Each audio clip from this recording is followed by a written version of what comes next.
আসসালামু আলাইকুম। আশা করি আলহামদুলিল্লাহ সকলে ভালো আছেন।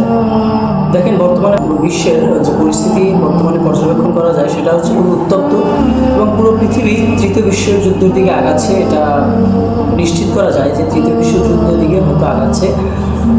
ইরানের আমরা সকলে অবগত আছি যে ইরানের সর্বোচ্চ ধর্মীয় নেতা আয়াতুল্লাহ খামেনি তাকে হত্যা করা হয়েছে যৌথ অভিযানের মাধ্যমে, ইসরায়েল এবং ইউএসের মাধ্যমে। কিন্তু এই যে ইরানে যে বর্তমানে যে একটা রেভলিউশন বা একটা হতাহতের ঘটনা চলছে, এটা শুধু আজকের ঘটনা না, এটা অনেক দিন ধরে তাদের পর্যবেক্ষণ বা অনেক দিন ধরে তাদের একটা কনফ্লিক্টের ফলাফল আজকে আমরা দেখতে পাচ্ছি ফলাফল স্বরূপ।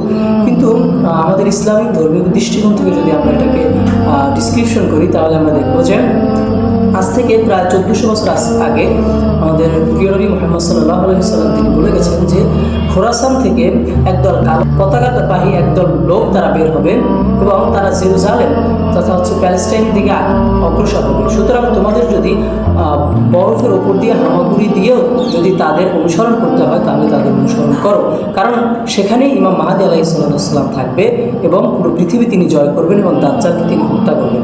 আমরা দেখতে পাচ্ছি যে বর্তমানে ইরানের উত্তর পূর্ব অংশ সেটা হচ্ছে খোরাসান নামে এবং আফগানিস্তানের কিছু অংশ জুড়ে খোরাসান নামে এটা হচ্ছে পরিচিত।